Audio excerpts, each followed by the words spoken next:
Witajcie, nagrywamy dzisiaj dla Was taki pierwszy film w nowym roku, co tam w ogóle u nas się dzieje ciekawego, jak tam nasz sad i ogród. W ogóle u nas ten rok jest taki dość specyficzny, bo gdzie nie oglądamy filmów w internecie, na YouTubie z ogrodów, to praktycznie nigdzie już nie ma śniegu, albo ten śnieg był chwilkę i się stopił. Natomiast u nas tego śniegu jest dużo. Mamy koniec stycznia, dzisiaj akurat jest fajna pogoda, bo rzeczywiście to takie duże ocieplenie, które już wszędzie było wcześniej, do nas już dotarło.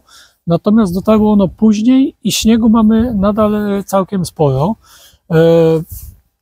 Ten śnieg wolno się topi, ale i tak niektóre prace będziemy mogli wykonywać już, czyli powoli zaczniemy się zajmować tutaj sprzątaniem rabat, przycinaniem hortensji, przycinaniem drzewek owocowych, przycinaniem krzewów.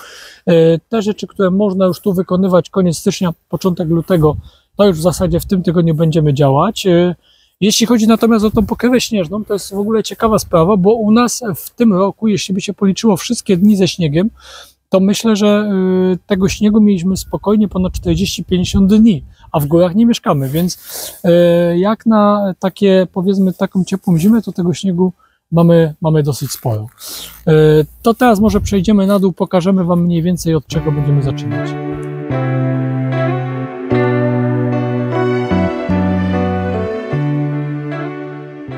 Może jakby zaczniemy nasz film od końca, czyli pokażemy Wam to, co było zrobione w ostatnim momencie, przejdziemy do sadu, pokażemy Wam, jak sad wygląda, co tam się udało, co się nie udało, jakie są problemy, a co fajnie rośnie, a później dopiero przejdziemy do góry w stronę domu. Tutaj na tej ostatniej rabacie, którą sadziliśmy, czyli ta, która powstawała w zasadzie w większości w zeszłym roku, dość fajnie to wygląda. Bardzo jestem zadowolony z tego żarnowca, którego tutaj posadziłem i ogólnie on jest też taką rośliną typową tutaj dla obrzeży Jury Krakowsko-Częstochowskiej i tych wszystkich sosnowych lasów i żałuję, że tego żarnowca nie posadziłem więcej, bo bardzo mu tutaj odpowiada to miejsce. On tutaj też w okolicznych lasach, w wielu miejscach go widziałem i na pewno będę chciał kilka takich żarnowców ewentualnie w różnych odmianach dokupić i dosadzić tam w tej dolnej, dzikiej części działki, ponieważ widać, że bardzo dobrze on się sprawdza i bardzo duży plus takiego żarnowca jest taki, że on wtedy, kiedy wszystko dookoła jest jeszcze szaro-bure i nie wygląda zbyt ciekawie, on naprawdę wygląda efektownie, nawet tak jak teraz wygląda super, więc na pewno będę chciał więcej ich posadzić na dole. Nie wiem jak z naszymi sarenkami, mam nadzieję, że nie będą go uwielbiać, ponieważ z tych nasadzeń na dole bardzo wiele straciliśmy przez właśnie sarenki, więc przejdziemy na dół, pokażemy Wam, co tam ocalało, a co sarenki zjadły w całości. Tutaj dalej mamy kilka iglaków, mamy budleję, która nawet tak bardzo nie przemarzła, bo tych mrozów w tym roku nie było takich dużych i ona jeszcze jakieś listki ma. Tu mamy sporo, co to Basia są? Liliowce, tak? Liliowce, odewy. Sporo tych liliowców mamy tutaj, odewy i one myślę, że niebawem zaczną jakby wychodzić z tej ściółki i będzie to wyglądać coraz lepiej. Na razie nie wygląda to zbyt okazale, ale kroczek po kroczku spokojnie to wyjdzie. Tutaj natomiast ta konstrukcja pod te winorośla już całkiem dobrze się zadomowiła. Wydaje mi się, że w tym roku... Ale nie doczekała się jeszcze pomalowania. No dokładnie, wiecie co, ja tu kiedyś miałem taką resztkę farby i pomalowałem te pierwsze dwa przęsła i farba się skończyła i tyle czasu już to czeka, no i musi to wreszcie się doczekać, więc myślę, że nawet teraz, jeśli pogoda pozwoli, bo naprawdę zapowiadają wybitnie teraz ciepłe kilka dni, to spróbujemy może to domalować i mamy jeszcze deskę tarasową. Jak będzie w nocy nadal dość dobrze powyżej zera, to pewnie te rzeczy zrobimy, bo teraz akurat mamy 2 czy 3 dni wolnego, więc spróbujemy to zrobić. W ogóle przepraszamy Was, że nie nagrywaliśmy praktycznie z miesiąc nic, ale mieliśmy sporo takich osobistych tematów. Tak jak pamiętacie, główna zasada podczas tworzenia tego ogrodu, jaką ja, może nawet nie ogrodu, tylko sadu, co ja chciałem uzyskać, to był taki efekt, gdzie chciałem mieć bardzo różne owoce o różnych porach, w różnych kolejnych miesiącach. Dlatego na przykład tutaj mamy Agrest, tu mamy Aronię, tu mamy różnego rodzaju winorośle, kilka różnych odmian winogron mamy, tam mamy mini kiwi, tam też mamy winorośl taką bezpestkową, tutaj mamy borówki, natomiast borówki tutaj nam się nie sprawdzają tak wysoko, praktycznie wszystkie przesadziłem na dół działki, bo tam jest dużo bardziej mokro i tam dużo więcej pod te borówki dałem tej kwaśnej ziemi. Kiedyś zresztą nagrywałem o tym film. Pod każdą borówkę praktycznie poszło 80 litrów kwaśnej ziemi, kwaśnego torfu i to dużo lepiej się sprawdza.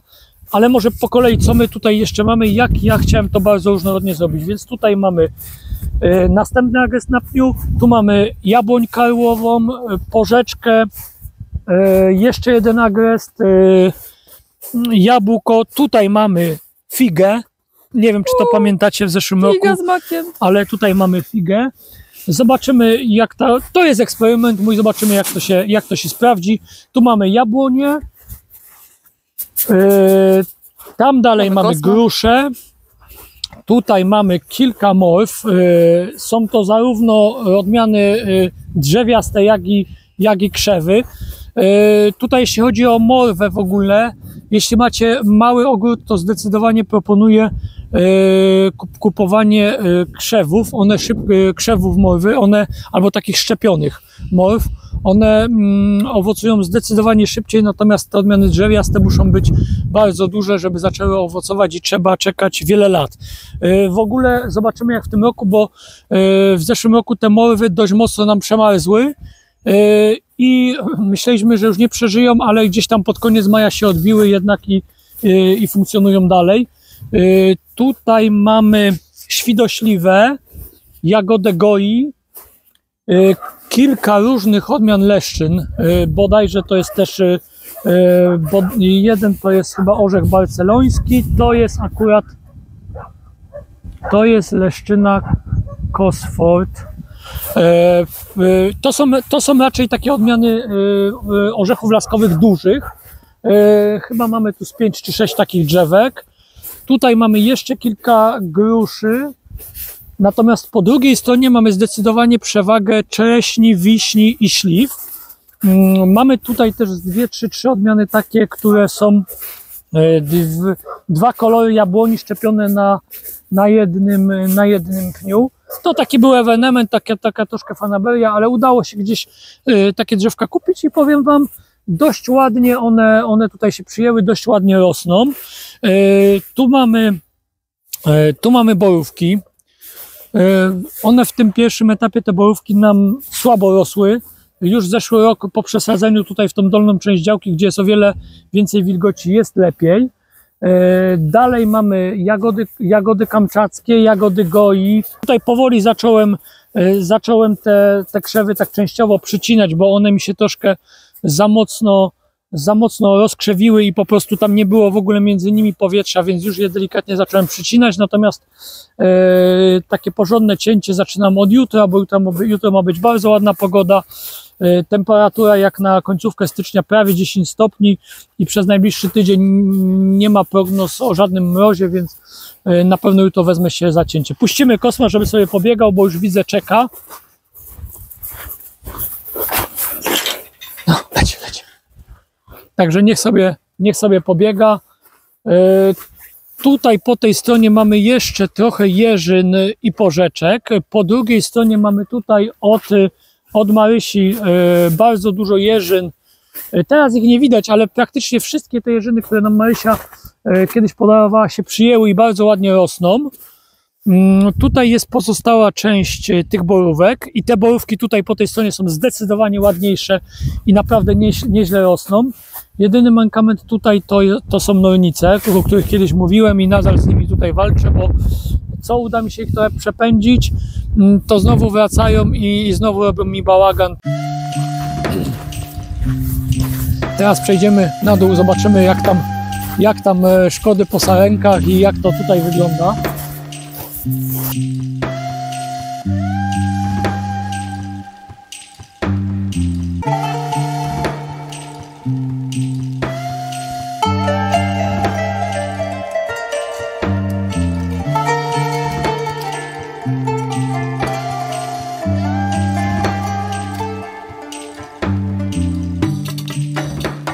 Jeśli chodzi o nasz sad tutaj w tej dolnej części działki, te drzewka, które tutaj dosadziłem, aby troszkę tak zagęścić tutaj to wszystko i żeby troszkę więcej było drzew, to wszystkie drzewa musiałem zabezpieczyć takimi siatkami. Te siatki po prostu się zakłada na drzewa, one są w ten sposób zrobione, nakładamy je na drzewka i one, powiem Wam, całkiem nieźle chronią przed obgryzaniem tych drzewek przez sarenki, bo prawie wszystkie udało się ocalić. Natomiast jak były one osłonięte i sarny mogły dostawać się do całych drzewek, no to niestety praktycznie nie dało tutaj się żadnego drzewka uchować, bo po prostu no, obgryzały prawie wszystko. Także zresztą tu widać, w zeszłym roku tego już drzewka nie zabezpieczałem, bo ono już jest praktycznie uschnięte. Tutaj widzicie wszystko obgryzione. Na razie tam to się trzyma. W ogóle lepszym rozwiązaniem byłoby to ogrodzenie takimi siatkami, żeby te drzewa urosły dłużej i dopiero wtedy te siatki zdjąć. No ale też niestety na wszystkie te prace brakuje czasu. Teraz pokażemy Wam, co tu się dzieje nad stawem. Tak jak widzicie, tutaj jest jeszcze prawie pełna zima. Po tej stronie jest śniegu jeszcze dość dużo, z 15 cm. Po tamtej stronie jest lepiej, ale sarenki, wszystko co się w zasadzie dało tutaj pogryźć, to pogryzły.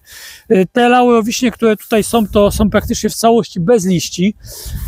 Jedyne co tutaj się sprawdza, to te trawy, które są tutaj naturalnie, to znaczy my je przenieśliśmy z takiego mokrego miejsca, które było dalej, posadziliśmy tutaj i rzeczywiście te trawy my nazywamy je szczypiorkami, bardzo dobrze się tu sprawdzają. Bardzo dobrze sprawdzają się juki, ponieważ sarny się tego nie tykają. Sarny tego nie tykają, więc te juki tutaj fajnie rosną. Dość dobrze rosną te irgi. Kupiliśmy je dość duże, ładnie się tu przyjęły i ładnie sobie rosną. Mamy kilka berberysów, teraz je akurat słabo widać, bo są w większości przysypane, ale też dość dobrze się trzymają, bo berberysy mają dużo tych kolcy i przez to sarny tak bardzo nam ich nie poobgryzały. A tutaj dalej mamy trawy. No niedługo przyjdzie czas, więc niedługo te trawy będziemy przycinać, ale to może jeszcze chwilkę. Natomiast no tutaj poza iglakami, tymi takimi, które są kujące, których sarny nie tykają, to jedynie irga, berberysy, juki, no i kilka tam mamy traw, bardzo ładne były rozplenice. To jest to, co tutaj w takiej naturalnej, w takim powiedzmy naturalnym środowisku może przeżyć, bo wszystkie te inne rośliny, no niestety sarny tutaj bardzo dobrze sobie z nimi radzą. Witajcie. Mimo że dookoła pełno śniegu, już możemy zaczynać przycinanie drzewek. Co przycinamy w ogóle taką wczesną wiosną? Jabłonie i grusze przede wszystkim. Wszystkie drzewa pestkowe, czyli śliwki, czereśnie, wiśnie, obcinamy po zbiorach, natomiast jabłonie, grusze możemy teraz ogarnąć. My tych jabłoni i gruszy mamy sporo, szczególnie tych starszych drzew, więc zaczynam od tego, żeby Was tu za bardzo nie zanudzać, bo już kiedyś mówiłem, jak te drzewka przycinać. Ja już w zasadzie od 15 lat to robię, może nawet dłużej, bo czasem też u rodziców to robiłem, więc obcinamy wszystkie te pionowe, takie, które są dzikami, obcinamy wszystkie te gałązki, które się krzyżują, natomiast staramy się jak najmniej obcinać takich krótkopędów, dlatego że na tych krótkopędach rosną owoce. Myślę, że teraz, żeby Was nie zanudzać, to tylko pokażemy Wam przed i po, jak takie drzewko jak to, bo akurat na tym będzie to dosyć dobrze widać, jak wygląda przed cięciem, a jak wygląda po cięciu.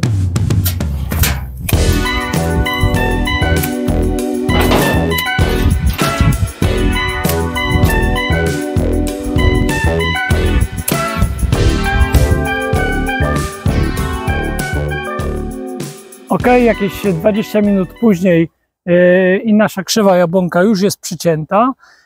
Nie obcinałem jej bardzo mocno, bo ona poza tym, że rodzi bardzo ładne jabłka, to jest dla nas jeszcze taką ozdobą ogrodu. Zresztą widzicie, że jest takimi solarnymi lampkami przybrana, które też fajnie wyglądają i migają. Nie chciałem jej bardziej obcinać, dlatego że ona jest taką, daje trochę cienia, daje zasłonę, więc tam jeszcze widzę ze dwie, trzy gałązki może przytnę, bo może wam powiem najważniejsze zasady jeszcze raz przy cięciu. Trzeba unikać takiej oto sytuacji, gdzie się gałązki, o może tutaj Basia to pokażesz, gdzie się gałązki ze sobą krzyżują, tak jak ta tutaj. I w takiej sytuacji najlepiej obciąć tą tutaj ten jeden, no i mamy sytuację, kiedy powietrze swobodnie dopływa, te jabłka później jak już nie będą tak gnić, jest przewietrzenie między tymi gałązkami. To co, mogę się brać za następną. Norbert zajmuje się naszymi drzewkami, ja przycinam hortensję, jest świetna pogoda, jest słonecznie, więc fajnie spędzić trochę czasu na zewnątrz. My mamy tutaj hortensje bukietowe i mam zamiar je przyciąć bardzo, bardzo mocno, bo mają za dużo tych cieniutkich pędów i chciałabym, żeby nie trzeba było ich, jak co roku je muszę zawsze wiązać i podpierać, bo są po prostu za słabe, więc mam zamiar przyciąć to wszystko, tak wiecie, do porządku, żeby te gałązki były na tyle mocne, żeby się nie bawić później w te podwiązywanie, wspieranie, a żeby kwiaty były ładne. Także tnę je takie, wiecie, na bogato.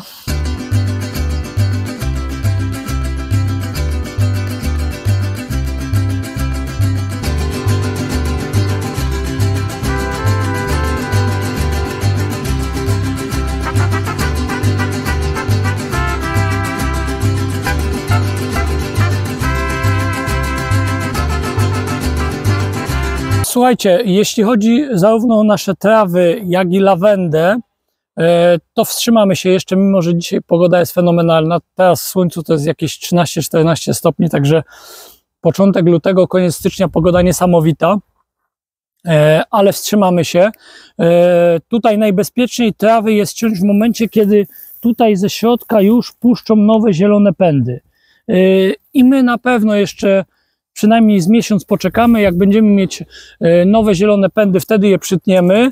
Prawdopodobnie jeszcze troszeczkę później przytniemy lawendę, która też sobie jeszcze smacznie śpi. Dokładnie to samo zrobimy z budlejami, bo budleje już teraz mamy 3. Więc tak, w ogóle jeśli chodzi o budleja jest dość delikatna, ona lubi przemarzgnąć i w zeszłym roku nam wczesną wiosną przemarzła, całą zimę przetrwała, natomiast wczesną wiosną przyszły przymrozki takie poniżej było -10 i przemarzła, ale słuchajcie, poczekaliśmy jakieś 2-3 miesiące, ładnie odbiła i urosła naprawdę okazała, aż za duża. Więc w tym roku musimy ją dość mocno przyciąć, dlatego że no wiecie, za dużo tego wszystkiego tutaj już teraz jest no i jednak, no wiadomo, jak buduje się ogród, to chce się mieć dużo ładnych rzeczy, a potem okazuje się, że nagle jest dość ciasno, tym bardziej, że tutaj mamy tak, tu mamy rozchodniki olbrzymie od Marysi, tu mamy złotokapa i ten złotokap też oczywiście będzie już duży, więc już wiemy, że tutaj jest za ciasno. Plan jest taki, żeby coś tutaj poprzesadzać. I jeszcze jedna bardzo ważna rzecz, taki czas jak teraz, czyli styczeń, to jest najlepszy czas na to, żeby sobie planować różne rzeczy w ogrodzie i my też, dzisiaj jest piękna pogoda, trzeba złapać trochę tej witaminy D, takie pierwsze prace przy takiej pogodzie idealne. Pozostałe trawy, tłużyc się w ogóle nie tnie, tak samo jak kostrzew. Te ponytail je się przycina, ale zdecydowanie z tym jeszcze poczekamy. No i co? W zasadzie skończy Basia hortensję, pora na porządki, na planowanie i pokażemy wam dalszą część ogrodu.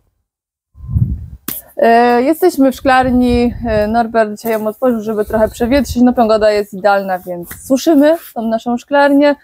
Jak widzicie, zostało nam jeszcze tu sporo warzyw z zeszłego sezonu, trzeba zacząć się zjadać, chociaż no wiecie, tego było na tyle dużo, że na bieżąco zjadamy i wciąż tu jeszcze te warzywa są.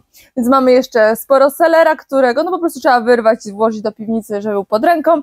Mamy pora, z którego robię najczęściej taki, wiecie, por na gęsto z masełkiem, ale co ciekawe, mamy tutaj sałatę, już która ma parę miesięcy. Nie sądzę, żeby ona już wyrosła, bo dostaliśmy ją od mamy, jak nie wiem, to był chyba listopad? Październik albo tak. listopad.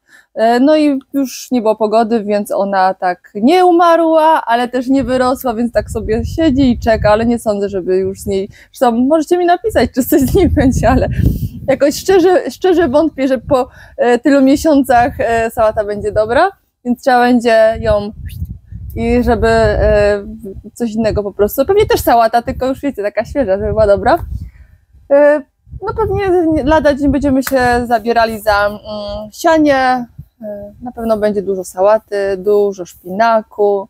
Generalnie ta szklarnia to jest jedna z fajniejszych rzeczy, którą zrobiliśmy i no jest trochę przy niej roboty, ale też sporo zabawy fajnej, także polecam. Jak ktoś ma miejsce i ma ochotę mieć swoje sprawdzone, ekologiczne warzywa, to szklarnia, czyli tak jak w naszym przypadku cieplarnia, to jest fajna rzecz. Z rzeczy, które na pewno będziemy robić, to tym razem, przed tym jak pojawią się rośliny, ustawimy sobie tą naszą linię kroplującą, bo jak pamiętacie, robiliśmy ją jak już rośliny były, więc to było wszystko takie jakie było, a teraz mamy już wszystko praktycznie wyczyszczone, więc rozstawimy sobie tą linię tak jak się należy i dopiero pod linią kroplującą w odpowiednich miejscach będziemy sadzić rośliny, co będzie łatwiejsze i sensowniejsze niż było to robione w zeszłym roku. No ale wiecie, no od czegoś trzeba zacząć.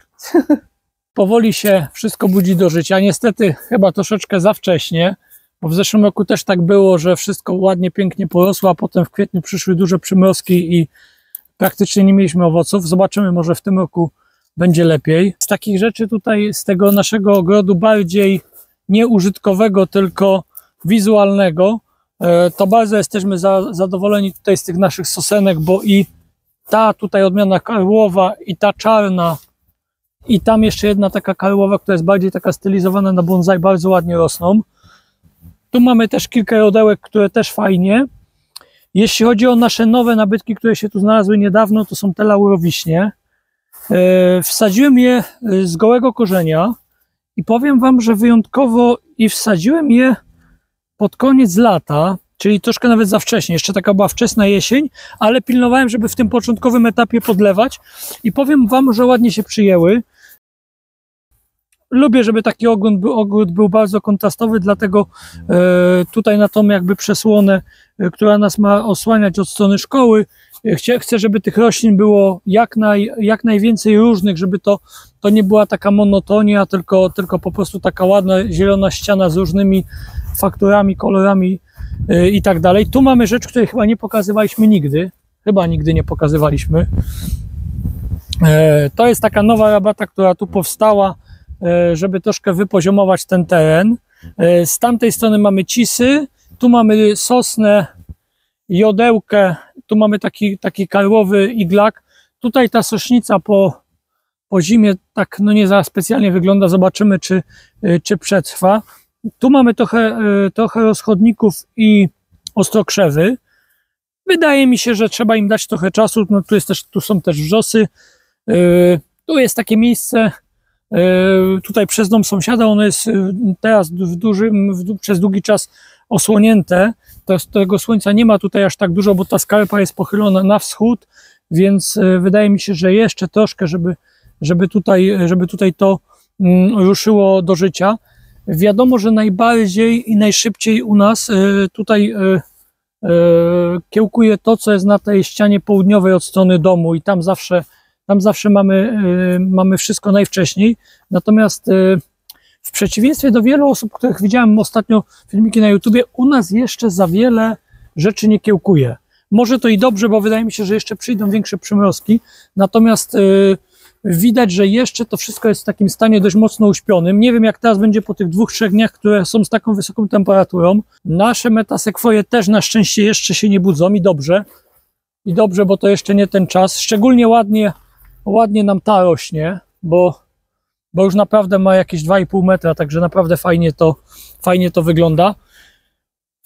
Jeśli chodzi o trawy, to tak jak mówiłem, jeszcze się wstrzymuje zarówno i z trawami, tym bardziej z lawendami, to jeszcze przynajmniej miesiąc, półtora poczekamy. Te drzewka udało mi się przyciąć, możesz Basia pokazać, teraz już się zabrałem za to wysokie, tam już się znalazła przy nim drabina, natomiast tamto już obciąłem. Nie są te stare jabłonki niektóre u nas za piękne, ale do momentu, kiedy ten sad z tyłu nie podrośnie nam bardziej i nie będziemy mieć takiej zastępowalności pokoleń, to jeszcze z tym poczekam. Jeśli chodzi o naszą lawendę, powiem Wam, że ona ostatni rok miała średni.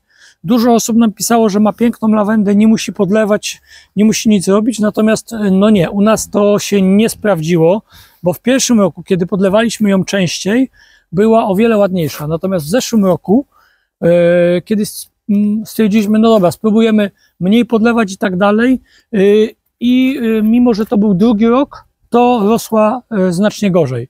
Więc w tym roku, wiadomo, wiosną ją przytniemy, ale na pewno będziemy bardziej o nią dbać i jednak tej wilgoci troszkę jej zapewnimy więcej, bo coś tutaj nie zagrało, a wydaje mi się, że trochę podeschła.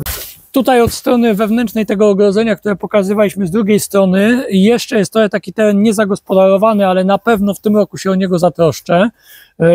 Tu za mną mamy dwie forsycje, ale forsycje tnie się po kwitnieniu, bo jeśli przyciąłbym je teraz, to one by już nie zakwitły, a widać, że już tutaj się powoli szykują. No, forsycja jest jako tak, forsycja jest jedna z pierwszych, więc już tu się powoli szykuje. Więc tutaj też dosadziłem laburowiśnie, ale te wyglądają kiepsko. Natomiast te forsycje na pewno po kwitnieniu będę chciał jakoś wypoziomować, żeby to jakiś taki jedną wysokość z tego zrobić. Tu mamy hibiskusy. Hibiskusy, jak wiecie, one są jednych z późniejszych roślin, które dość późno puszczają. One tutaj też nie mają zbyt wiele słońca, mimo że tam jest południe, to jest takie miejsce dość zacienione, więc na pewno jeszcze będziemy musieli trochę na nie poczekać. Tutaj mamy chyba też forsycję. Nawet szczerze mówiąc nie kojarzyłem jej, ale też widzę, że mamy forsycję. Tak, forsycja, no. Tutaj te budziszki, one są idealne. W zasadzie tutaj Marysia, która nam je podarowała, bardzo dobry pomysł miała z tym, bo tutaj naprawdę nic poza nimi się nie utrzymuje, bo pod tymi świerkami jest sucho, natomiast one, no nawet teraz, kiedy nic nie ma, to nadal sobie dają radę, także jest ok. Tutaj jeśli chodzi o ten bluszcz, który tu jest, no to jest niestety robota Kosma, tak, No i Kosma, no i przesunęliśmy się jednak, znaczy one były przy ogrodzeniu, a teraz się też, ale on tu bez przerwy biega i to, co było poukładane, to tak powywracał, że no docelowo chyba za wiele tutaj z tego bluszczu nie będzie, no ale to nic, tego, niestety, nie zapanujemy nad nim tak, żeby żadnych szkód nie robił, bo tego się nie da zrobić. Tu mamy jeszcze taki, wygląda to jak ostrokrzew, ale to jest w zasadzie machoń. Zobaczymy. Posadziłem go ostatnio, bo mi się spodobał, taki ciekawy. Ja lubię coś nowego od czasu do czasu posadzić. Tu jeszcze pod tymi kupami śniegu to jeszcze troszkę czasu potrzeba, żeby to zaczęło funkcjonować. Natomiast co do tej strony już Wam mówiliśmy, że czekamy na to, żeby przyciąć budleje. No i tutaj jest troszeczkę tych nowych planów, żeby troszkę tą tutaj część od strony wejścia zmienić. No i musimy się zastanowić, bo troszkę nam ta budleja jest za duża w stosunku do reszty, to ta reszta jest przytłaczająca, aczkolwiek to też jest fajne, bo to się zmienia w ciągu roku. No i motylki są, no. Tak, no i motylki są, które są bardzo fajne. No musimy zafugować też mur, póki jeszcze nasze winorośl nie rozszaleje się na dobre. Tak, więc chyba tutaj dość szybko z tym ruszymy, jak będzie pewnie koniec lutego, marzec, pogoda taka jak teraz, to weźmiemy się za to ogrodzenie i zrobimy też tą wewnętrzną stronę, bo to jest w zasadzie ostatnia część muru, która została do wyfugowania. Jak będziemy mieli czas, to zrobimy. To nie jest taka pilna sprawa i nie jest też paląca, ponieważ jest mój przykryty, na niego się nie leje, więc możemy to zrobić później. Tutaj Tu widzicie, jeszcze stoją sprzęty, bo śniegu u nas było naprawdę sporo, więc Kasia parę razy do przedszkola jechała na sankach. Wciąż czekają, mam nadzieję, że już śniegu nie będzie, aczkolwiek nie wiadomo. Tu natomiast widać pierwsze jakieś tam oznaki przedwiośnia. Powolutku sobie zaczynają wychodzić, ale tak jak mówię, u nas wiosna będzie później niż w innych rejonach, bo widać, że to znaczy ja nie chciałbym, żeby ona w ogóle była przez najbliższe 1,5 miesiąca, bo to wszystko prawdopodobnie potem przemarzło, ale już w niektórych miejscach widziałem, że są takie 5-centymetrowe, natomiast one tutaj dopiero zaczynają wychodzić. Ta Kuba natomiast, no nie wiem, fantastycznie u nas się sprawdza, strasznie jej pasuje. Tak, to jest jedna z pierwszych roślin, którą Tak, to była jedna z pierwszych roślin, którą kupiliśmy. Słuchajcie, 4 razy ją przesadzaliśmy, bo wiecznie i naprawdę... No bo było tyle roboty. Wiecznie gdzieś coś przeszkadzało i tak dalej, no ale mimo to naprawdę teraz się odpłaciła. Już jej nie ruszamy, dbamy o nią i jest piękna. Co ciekawe, no ona chyba jest dosyć wrażliwa na temperatury, a u nas jest naprawdę chłodnawo. U nas jest chłodnawo, Basia, ale zwróć uwagę, że tam jest mur, tu jest garaż. No tak, to jest trochę osłonięte. Jest takie zaciszne, troszkę słońca. No bo jej w ogóle nie przeszkadza. Troszkę tak słońca wpada tutaj z południa, ale jest tu zacisznie. Ona w ogóle wygląda jak kwiatek taki doniczkowy. Tak, ciekawa jest. Także tutaj wyjątkowo się sprawdza. Tutaj z tyłu mamy, no wiadomo, trawy, które jeszcze trochę i poobcinamy. Tu mamy taką wierzbę płaczącą, pendule, no i różne jeszcze takie dodatkowe, które są jeszcze w powijakach rośliny. Zobaczymy. Wydaje mi się, że z czasem to będzie coraz lepiej. Tutaj jeśli chodzi o ten przedogródek, wiele osób krytykowało te nasze wybory, że jest dość dużo iglaków i taka mała różnorodność. Wiadomo, ja wam powiem, to jest tak, że no każdy taki amator ogrodnik jak ja, czy jak my, uczy się stopniowo. W zasadzie to potrzebne są do uprawy ogrodu 2 rzeczy: zaangażowanie i czas. I teraz w zależności od tego, ile ma się tego zaangażowania, ile ma się tego czasu, ani bez jednej, ani bez drugiej rzeczy nie da się tego robić, więc tak naprawdę odpowiednia ilość czasu i prób, i błędów, i tej upartości w tworzeniu ogrodu doprowadza do tego, że powstają takie piękne ogrody, więc no, będziemy tutaj ulepszać, zmieniać te rzeczy. Tu jeśli chodzi o te nasze pierisy, one dość fajnie wyglądają, nawet jak na taką zimową porę jak teraz. Tutaj mamy piwonie, które dostaliśmy od Marysi. Zobaczymy, czy posadziłem je na jesieni, zobaczymy, czy one puszczą, bo one są w zasadzie pierwszy rok posadzone, ale też chcieliśmy tu troszkę takiej większej różnorodności. Piwonie są piękne. Piwonie są piękne, zobaczymy, czy to się uda. Tu mamy berberysy. Lubię berberysy szczególnie dlatego, że są i czerwone, i żółte, różne kolory tutaj. No na razie robi się tutaj trochę u nas smutno, szaro, ale wydaje mi się, że to jest kwestia miesiąca. I powiem wam, że jedną z takich zmian, którą będziemy chcieli wprowadzić, będziemy chcieli mieć trochę więcej traw, dlatego że strasznie nam się podoba to, że jak już nie ma nic zielonego, to szczególnie te trawy, które widać przez okno i one się tak ruszają, bardzo fajny efekt. Robotę robią mega. Bardzo fajny efekt to robi, bo wtedy, kiedy już nic nie ma, to te pióropusze traw nadal bardzo fajnie wyglądają i tworzą taki klimat, więc myślę, że nowe trawy będziemy mieć, a w ogóle nie pokazaliśmy wam jeszcze, gdzie mamy trawy.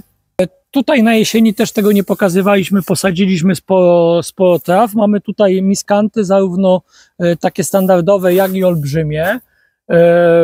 No, powiem wam tak, że z biegiem czasu dojrzewamy do tego, że chcemy mieć więcej takich kameralnych miejsc w ogrodzie, bardziej osłoniętych, bardziej takich prywatnych. No ten ogród razem z nami się zmienia, więc jakby to chyba jest w ogóle największa frajda w tworzeniu ogrodu, że ten krajobraz się zmienia, rośliny się zmieniają, rosną razem z nami. Niektóre przesadzamy, niektóre dokładamy. No, to jest chyba największa przyjemność z tego tworzenia ogrodu. No, chodź, babuś. Siad. Dziękujemy wam bardzo, że spędziliście ten dzień w ogrodzie z nami. Mam nadzieję, że widzimy się następnym razem. Jeżeli nas jeszcze nie subskrybujecie, to wiecie co zrobić, tam trzeba nacisnąć taki stryczek elektryczek i wtedy będziecie z nami częściej, także zapraszamy Was serdecznie do następnego razu. Do zobaczenia. Do zobaczenia, pa! Pa. Hej, baba! Bo, bo, bo, bo, bo, bo. Bo, bo, bo, bo.